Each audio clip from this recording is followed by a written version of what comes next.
I still remember the first day I stepped into this school as a teacher. The walls were old, the paint peeling off, and the desks had names carved into them from generations of students before. But none of that mattered to me. I had one goal: to teach, to make a difference, to give my students something I never had growing up. But dreams don't pay the bills. Passion doesn't put food on the table. No matter how much I loved my students, reality kept knocking at my door. Every morning, I arrived at school before sunrise, wearing the same worn-out blazer I'd been using for years. I tried to hide the frayed edges, hoping no one would notice. My shoes had seen better days, but I told myself it didn't matter. What mattered was that my students saw someone who never gave up, someone who showed up no matter what. Still, life outside this classroom was getting harder. My rent was overdue. My fridge was almost empty. I skipped meals, telling myself I wasn't hungry, when in reality, I just wanted to make sure my paycheck lasted a few more days. At night, I graded papers under a dim light because my electricity bill was another thing I couldn't afford to miss. But I never let them see it. My students. Oh, they were everything to me. Some came from broken homes, some from families that barely scraped by, just like me. I knew their struggles because I lived them too. There was one boy, Elijah. Bright, curious, but always distracted. One day, I asked him why he never turned in his homework. He looked at me and said, "Sir, we don't have a table at home. I do my homework on the floor, but by the time I finish helping my mom with my little brothers, I fall asleep." How could I be angry? How could I scold him when I understood that kind of exhaustion too well? I started staying late after school, helping him and a few others who needed a quiet place to study. Some days, I even brought snacks from home when I could afford them. They thought I was just being kind, but deep down, I knew what it felt like to go hungry, and I never wanted them to experience that. But kindness doesn't fix everything. One evening, I sat at my desk, staring at my paycheck. No matter how many times I did the math, the numbers just wouldn't add up. I sighed, rubbing my temples. Teaching was supposed to be fulfilling, not soul-crushing. That was the night I considered quitting. Not because I wanted to, but because I didn't know how much longer I could hold on. And then, something happened. Something I never could have expected. That night, as I sat in my dimly lit apartment, staring at the crumpled paycheck in my hand, I felt something I hadn't allowed myself to feel in a long time. Defeat. I had given everything to this job, to these kids, but it still wasn't enough. I had no idea how I was going to make it through another month. The next morning, I walked into the classroom, forcing a smile as I greeted my students. They didn't need to know the weight I carried. Teaching wasn't just about lessons. It was about making sure they felt safe, encouraged, and valued. No matter how much I struggled, they deserved that much. I was in the middle of explaining a math problem when I noticed a sudden shift in energy outside. The hallway, which was usually quiet during class, was buzzing with voices. Students turned their heads toward the door, whispering and exchanging excited glances. Before I could step out to check, the principal's voice boomed through the intercom. "Attention, students and staff. We have a very special guest visiting our school today. Please give a warm welcome to none other than Big Shaq." For a moment, I thought I had misheard. Big Shaq, the rapper? The viral sensation? Why on earth would he be here at our tiny, struggling school? Before I could process it, the classroom door swung open, and there he was, towering over everyone, wearing his signature jacket, grinning as if he had just walked into a party. The room erupted into chaos. My students jumped from their seats, cheering, some pulling out their phones to record. I stood there, still in shock, watching as he gave out high fives, cracked jokes, and somehow made every kid in the room feel like the most important person there. And then he turned to me. "Yo, you the man I've been hearing about?" he asked, his voice carrying that unmistakable energy. I blinked. "Excuse me?" He nodded, crossing his arms. Yeah, word travels, you know? Heard there's a teacher here putting in mad work for these kids. Heard someone's out here making sacrifices, doing what they gotta do." I felt my face grow warm. I wasn't used to being the center of attention, especially not from someone like him. I just do what any teacher would do," I stammered. He let out a deep chuckle. "Nah, man, not every teacher out here staying late, feeding kids, making sure they got a chance. That ain't regular. That's real." The students were watching with wide eyes, completely in awe. I could feel their excitement, but I still didn't understand why he was here, why he was talking to me. Then he leaned in slightly, lowering his voice so only I could hear. "Look, I know things ain't been easy for you, but trust me, today, we changing that." I frowned. "What do you mean?" He winked. "You'll see." Before I could ask another question, he clapped his hands together and turned to the class. "All right, listen up. I got a little surprise for y'all, but we gotta do this right. I need everybody in the gym in 10 minutes.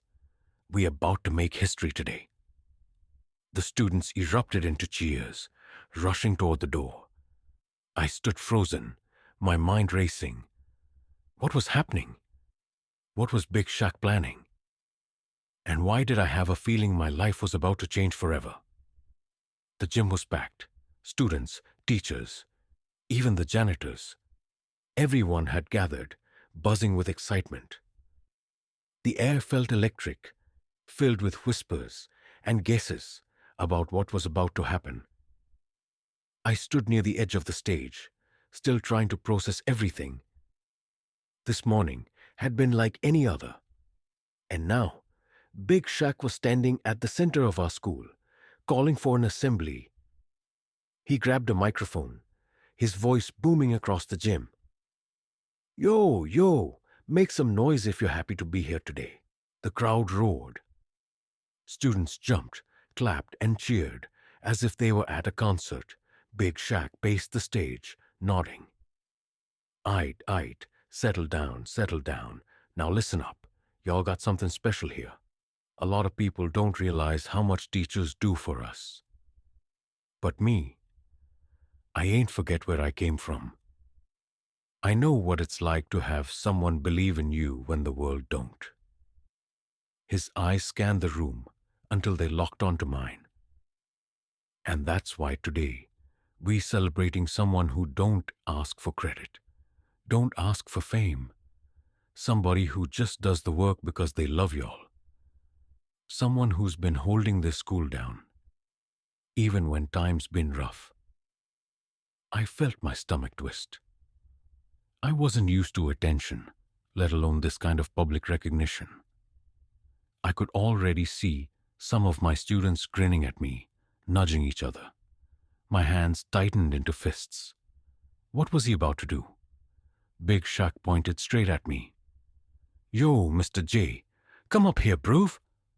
A rush of noise filled the room as the students cheered even louder. I hesitated, but then hands clapped my back, pushing me forward. My legs felt shaky as I climbed onto the stage, standing next to him.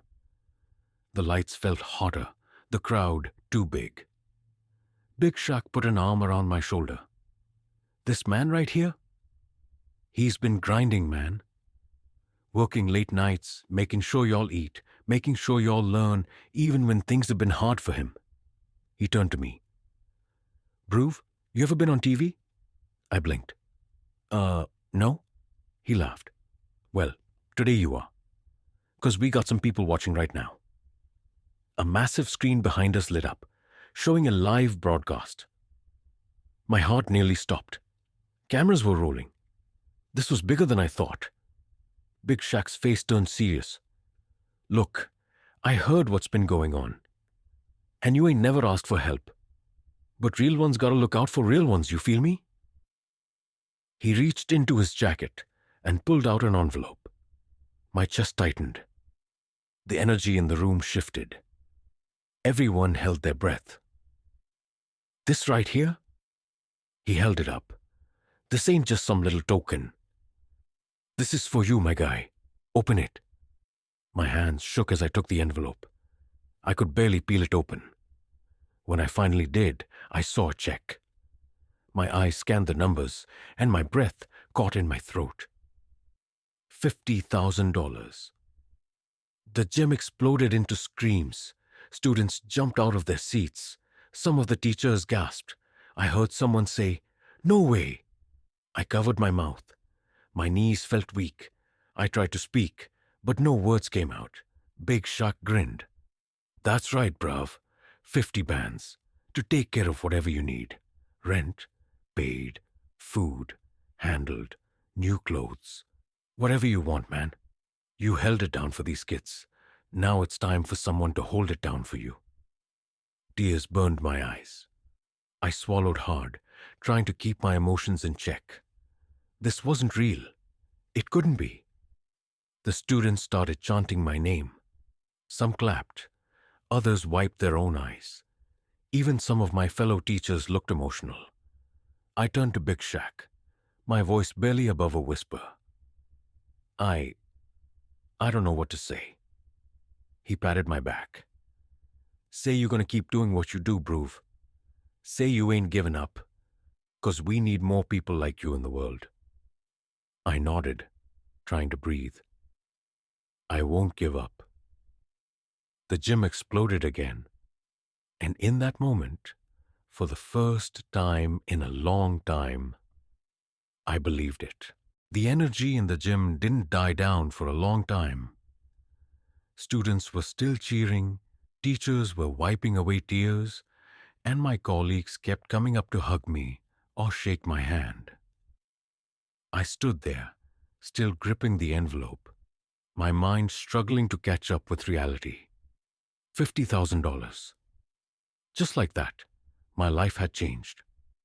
Big Shaq leaned in, speaking so only I could hear. Aight, Broove, I know you're in shock, but listen, this ain't charity. This is respect. You earn this. I nodded slowly, still overwhelmed. I don't even know how to thank you. He chuckled.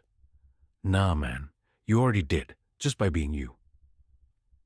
As the assembly ended, students swarmed me, some shouting, Mr. J, you're famous now.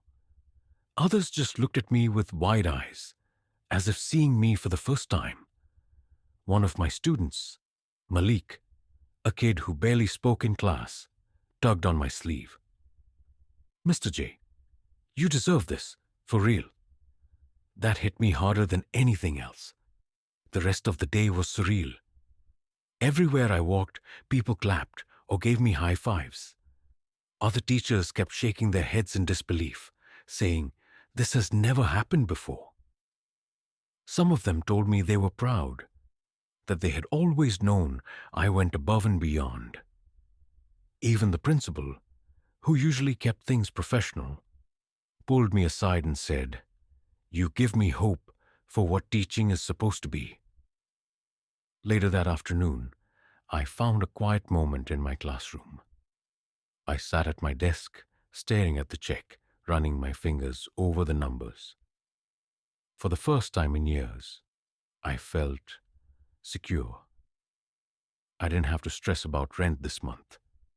I didn't have to skip meals just to make sure my students had enough snacks. I could finally breathe. A knock on the door pulled me out of my thoughts. I looked up to see Big Shaq standing there, now without the cameras, just him, looking at me with a knowing smile. You good, bruv? He asked. I exhaled, laughing a little. Yeah? Yeah, I think I am. He nodded. Good, but listen, man, this ain't just about the money. You got something real here. These kids, they look up to you. They see what you do, and it sticks with them. Keep doing what you're doing, right? I smiled. I will. He grinned, dapping me up. Aight, my guy. Keep shining. And just like that, he was gone. The next day, everything felt different.